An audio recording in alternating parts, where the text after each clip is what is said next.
Hello, people of God. How have you guys been? I want to say welcome back to my channel. I pray that everybody had a wonderful Christmas. For those of you who celebrate and for those of you who don't, whichever you choose, that is your business, okay? As I've said before, I look forward to the holidays because that is the time that I like to spend with my family.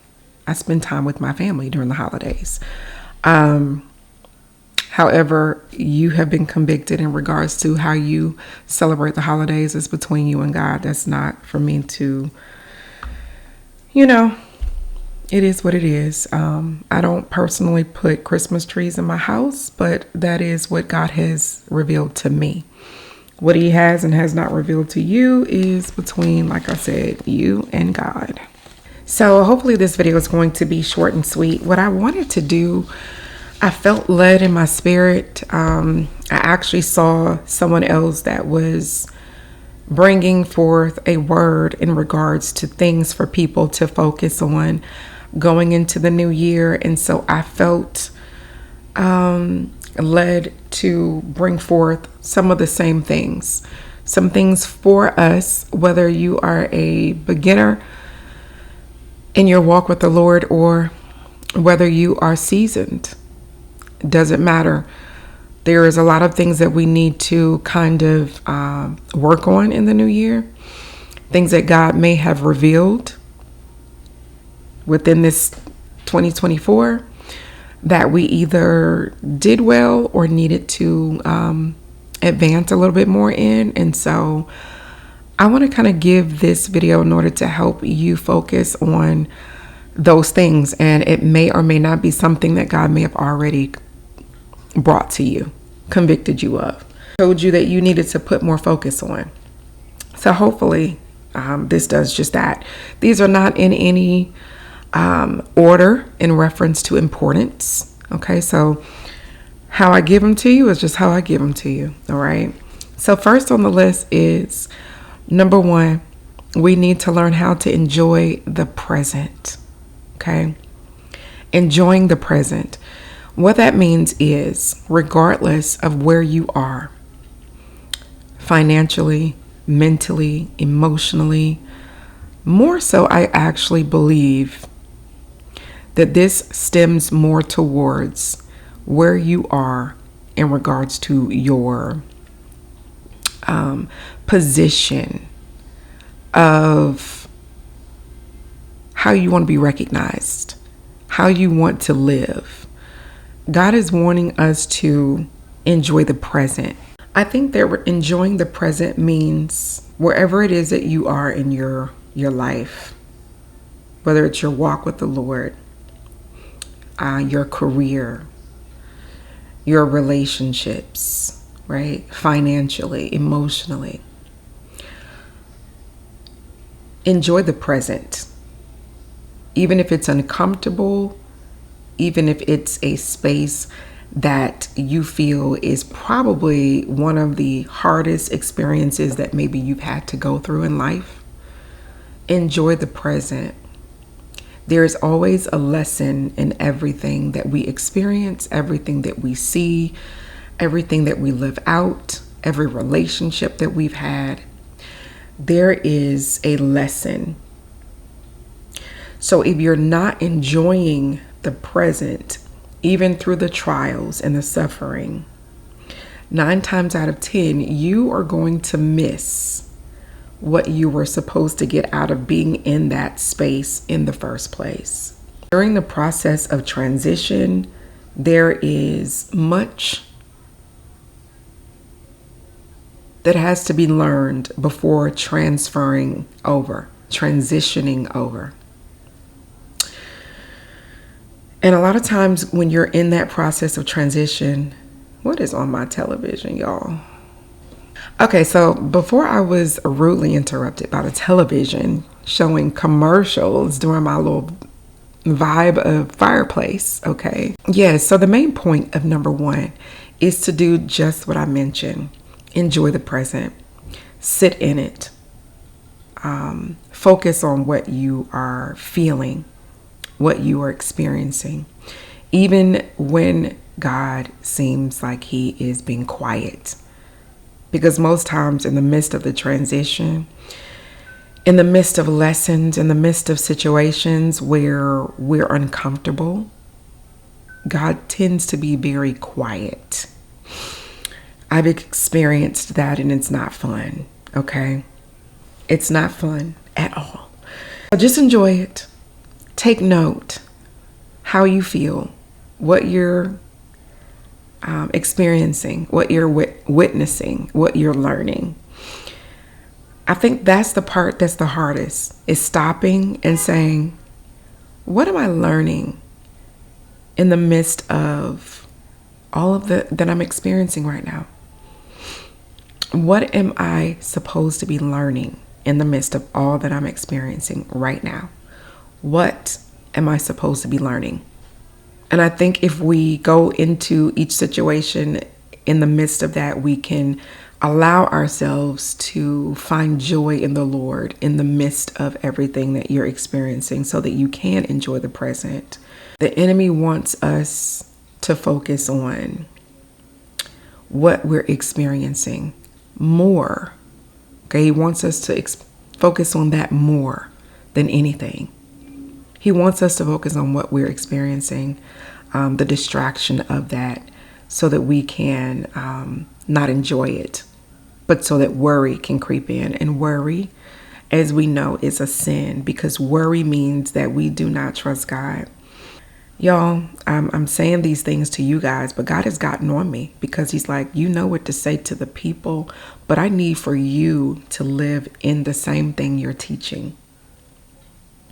It is very easy to say it, but it is not easy to live it, okay?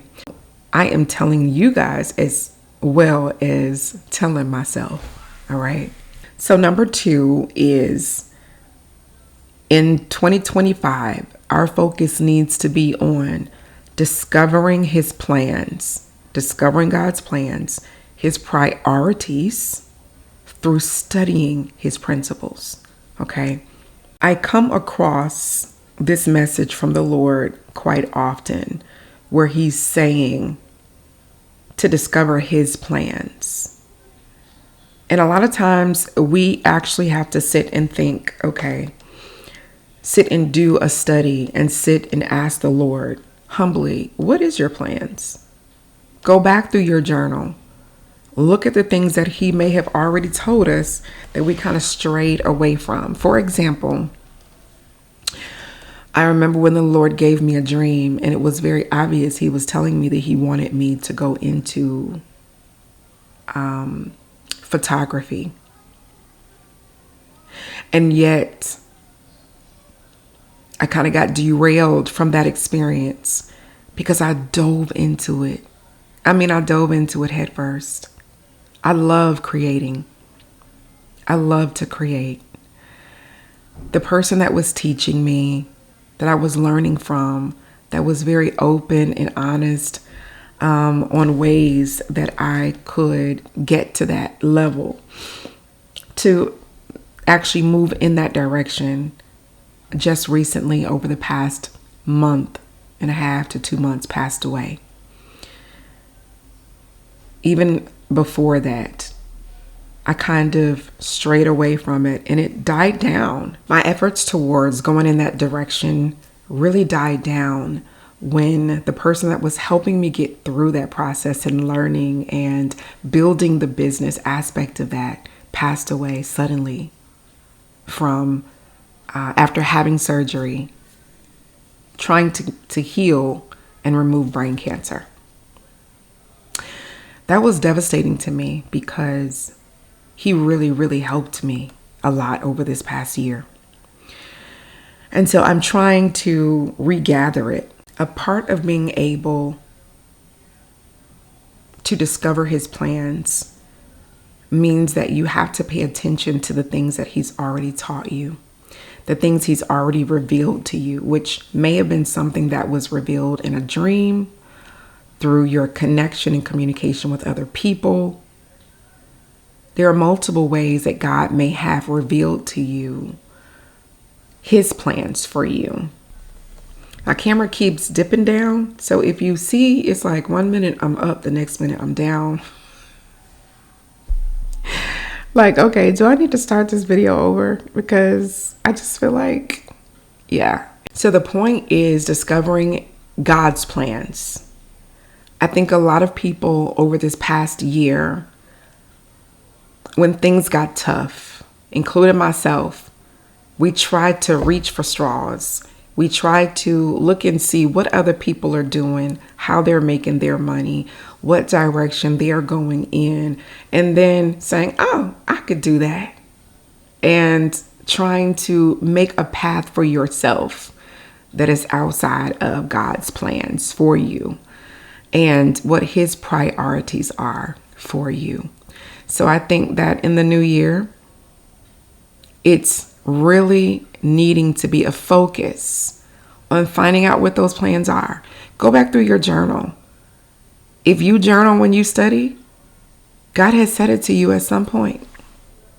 He has said it to you at some point. And so we just need to figure out, what is it that he's revealed? And when you find out what it is, start getting back on that path and steering back towards what that is. Okay. Number 3 is to continue to confess Christ before men. Matthew 10:32. A lot of us have been told that there is a position within the body of Christ that we are supposed to step into. And many of us have put our own personal affairs before being obedient to the Lord and what he's called for you to do.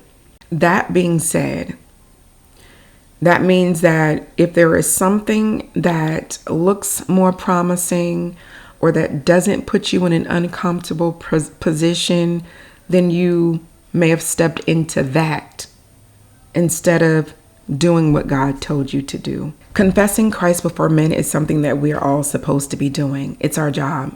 It is. If we're not doing it as true believers, who's going to teach them, right? We cannot rely on the pastors to do it and just the pastors, because a lot of the pastors are not pastoring outside of the church, right? They're not pastoring in the jobs, in the field. And so in the marketplace, many of us are called to confess Christ before men. And so in the new year, if you know that you have not been doing that, and that God has called for you to do it, and you need to do a better job at it, that, my friend, is what we need to be focusing on in 2025. Number 4 is strengthening my armor through fasting and consistent prayer. A lot of you, not a lot of us, all of us need to be strengthening our armor, keeping that armor tight through a consistent lifestyle of fasting and praying. A lot of times we feel that we need to do a fast whenever there is something that's going on, whenever there is a lack, whenever we are confused, rather than making it a lifestyle. If we make it a lifestyle, and again, I'm talking to myself, when we make it a lifestyle, then it becomes something that we do on a regular basis, which means that we keep the armor tight. We keep ourselves in a position of being led by the Spirit, okay? And our flesh consistently remaining weak. So in this new year, we need to focus more on being consistent with our fasting and praying. Number 5 is that we need to remain faithful in trials. I know from me, speaking personally for me, whenever there are trials that we're going through, that God has placed us in, allowing to happen, whether it is to learn a lesson, for our faith to be increased, for us to learn how to steward certain things, to move and transition into our positions for ministry, whatever that is, there are trials that are usually attached to that. Trials that are uncomfortable, right? And so we need to learn how to be faithful in the midst of the trials. A lot of times whenever we're going through trials, we're going through suffering, we tend to do things like become upset. We distance ourselves. Our faith gets weak. Our consistency in regards to our studying and our praying kind of falters and falls by the wayside. And a lot of times it's because we feel that God is walked away, or we feel like what we're dealing with is too much and we don't know how to keep going with the worshiping, with the praying, with the reading and studying and confessing Jesus. And a lot of our trials are harder than others. But what God wants to see in the new year, in 2025, is remaining faithful, even in the trials. Because there will be trials that will come that will be a little bit more strong, a little bit more devastating for some as the years go on. And if we don't learn how to remain faithful, regardless of what we see that's going on around us, then a lot of us are going to end up turning from the faith. A lot of us are going to end up losing hope and giving up. So while we are dealing with what seems to be, these minute trials, they don't seem minute to us. But I know that God does not give us more than what we can handle. So while we are dealing with these trials, we need to make sure that we are remaining faithful in it. Which, going into number 6, is stop complaining. All right?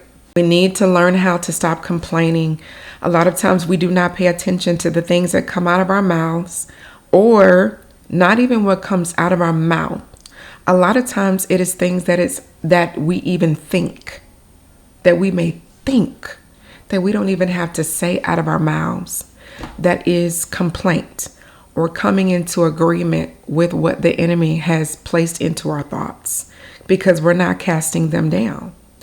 I know for sure the enemy will always put intrusive thoughts into my mind whenever my physical does not align with the things that I'm seeing, reading, that's there to build up my faith and to keep me in alignment. And so in my head, the enemy has me counteracting what I'm reading, saying the opposite in my head. Okay? So it doesn't always mean that we're speaking it, although there is power in what we speak.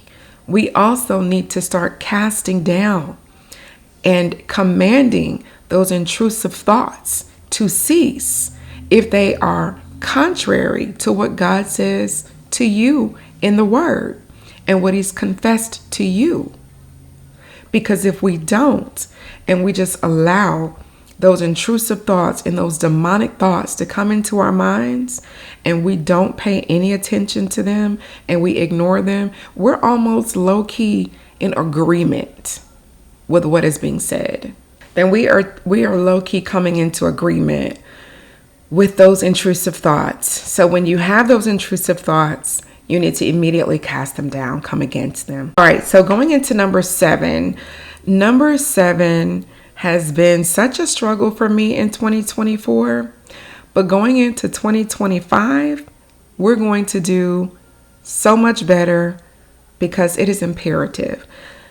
It is to be, or to take, our health more seriously. Okay? God's temple. It is His temple.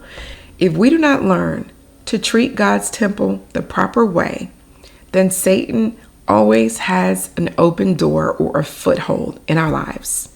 Okay? Now, trust me, I know that when we're from a child to a teenager to our 20s, half of us don't deal with any health issues. We can eat how we want to eat. You know what I mean? We don't have to worry about all these other different, breaking down of our body. But year after year after year, it's not until you get into like your late 30s, maybe early 40s, that you start seeing the results of how you treated your body, the results of consistent eating improperly, right? Or whether you're smoking or drinking. It's when you get in your 40s that you actually start to witness and start to see your body truly being affected by the things you've done over the past 15, 20 years consistently, okay? And for some people, you start noticing it even before you get in your 40s. So next month, I will be 46 years old, okay? And at 46, I can definitely tell you, God has been warning me over and over again, probably for the past 2 years, in regards to my diet. And at first I thought that, okay, maybe it's because the Lord doesn't want me to gain weight, because I need to present myself in a certain way. But it is way deeper than that, y'all. Way deeper. And he had to reveal it to me. And he had to show me. Because it's like, if you are supposed to be a mouthpiece for the Lord, and you don't have all these other doors that are open to the enemy, but yet you lack a fruit of the Spirit, which is self-control. And so you go and sit and just eat, or you eat a bunch of sugar, you eat a bunch of fried foods, right? You are eating all late at night, and then you're not, taking supplements, vitamins, which I haven't been taking vitamins and supplements like I need to. Not drinking enough water. These are all my issues, right? Then you start to see certain things that are taking place within your body. And it is an obvious thing, okay, of how the enemy can come in and completely sever what God desires to use you for. Let me just say this. It wasn't until the situation happened where the CEO from United Healthcare was brutally murdered in New York that I actually got a chance to see so many other people's stories of why they were praising this guy being killed because of the decisions that were being made and the denials that were taking place with United Healthcare. When you haven't had to deal with something, then you are oblivious to what's truly happening to people around the world in regards to health, right? I was blown away at the stories of the people who were met with cancer specifically, but not the only thing. Illnesses where there were chronic pain, all type of things that people were dealing with, that their health provider denied treatment, medication, and how many people died in from the result of these healthcare companies not approving their claims for treatment. Could you imagine someone who have made very bad choices in your lifetime, and you've drank, you've smoked, you've eaten bad, you've done all these things, and then God forbid cancer comes onto your body because you didn't take the warnings, and then to find out that your health provider is not going to cover your treatment that is needed in order to save your life. Now, many of these people, I don't know their stories, but I know mine. And I think that we all know our stories. We all know that God has given us warning. Okay, he always warns us before we go into a place of destruction. So the warnings are because he can see ahead. He knows that, okay, if you don't stop where you are right now, this is where you're going to end up. Listen, do you want to end up in a position where you're now sick, you're now desiring health treatments, chemo, expensive medication, and then you can't get it, and then you're not making enough money to afford it? Then basically you're now put in a position where you have to do everything natural, which if we're doing everything as natural as possible before we get it, then we wouldn't get there in the first place. Rather than trying to have the natural correct 15, 20 years of bad choices. I know I'm spending a lot of time on this one thing, but there's a lot of us who are in this particular position. So this is the reason why I'm focusing on this. There is a lot of us that have high cholesterol. There's a lot of us that have diabetes. There's a lot of us who have a history or family bloodline of cancer. There is a lot of us that have heart disease, like high blood pressure, right? And then on top of that, if you add stress and many other things that a lot of us deal with on a daily basis, it's just fuel to the fire. Just fuel to the fire. So in the new year, in 2025, we have to create some type of regimen for ourselves or goal that we want to try to move towards so that we can do a little bit at a time. For me, just like anybody else, whenever you go into the new year with this big resolution, this New Year's resolution, you know, percentages show that a high number of people do this and then they fall off after 2 to 3 months. So what you want to do is you want to take small changes, just small changes, which is maybe adding a supplement. Start drinking healthy tea that's going to get rid of certain things within your body, certain bacteria, certain inflammation, and then start exercising. I know that it is easier for us to try not to eat as bad when we exercise, because when we exercise, we feel like we've actually worked. We've done something to better our health. So eating healthier tends to be easier when we partner those two together rather than just trying to eat healthy and not exercising. Anyway, I could talk all day about this. So that needs to be a focus in 2025. Okay, number 8 is to be consistent in confession before the Lord. Be consistent in your confession before the Lord, which is repentance, okay? We need to be consistent on a regular basis of having the Lord search our hearts.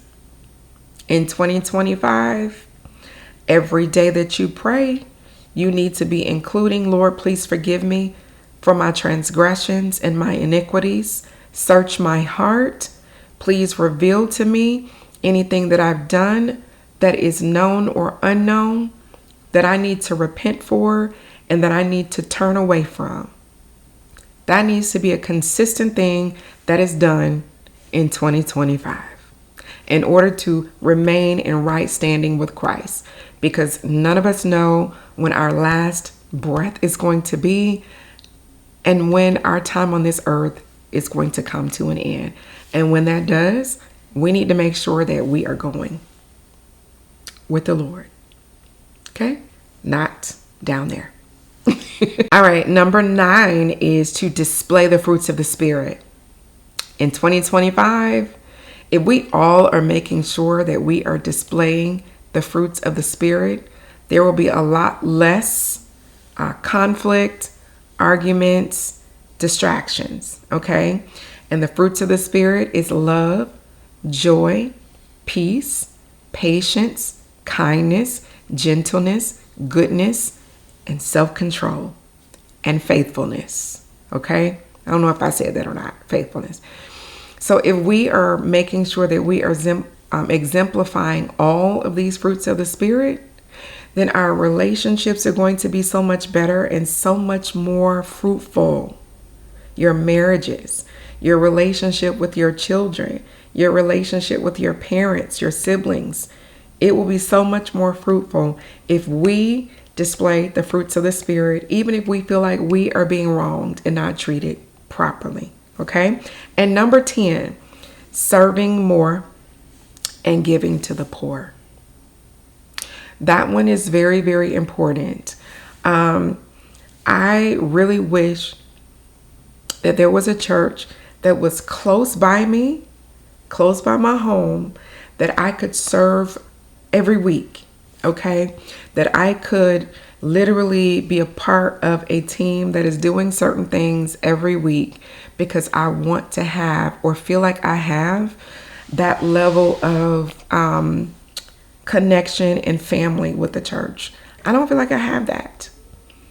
I was going to a church that was all the way out in Austell, and there are certain people who go to that church, and it's a big church. But there are certain people who go to that church, and I have tried to connect with them, and I don't know if it's a level of intimidation. I don't know what it is, that they refuse to cooperate with my desire to serve.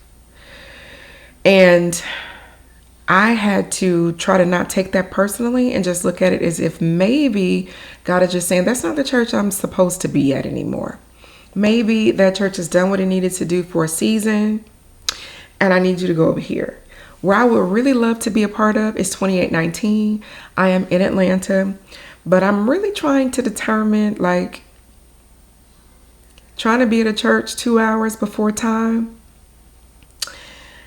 standing in line. I need to figure out how to get around that. I don't want to stand in line, and if I do, I'd rather be the beginning of the line. So that means I need to get there 2.5 hours before service starts. Then so be it. I will do that. I absolutely will do that. And just it will just be a day, a full day affair at church. I'm okay with that, especially if it's a church that I am being fed at. Oh my goodness. So I'm definitely praying that 2819 gets into a bigger space that will accommodate everyone, and they can still have 3 services and don't have to have people lined up to get into the church. Okay? But I'm so grateful that people are lined up to get into a church the way they used to be lined up at the club. That, my friend, is when you know people are truly seeking something that is feeding them. So Pastor Phillips, he's the truth. Okay? So guys, that is the end of my list for 10 things to work towards and to bring into your life and to increase in for 2025. I thank you guys so much for listening to this. Please share it with someone who you know needs to include these things within their walk in 2025 as well. And I will see you guys in the new year. Actually, you may see me before then. Yeah, today is just the 28th. This is probably not going up until the 29th. So yeah, you'll see me before the 1st. All right. But Happy New Year. I love you guys.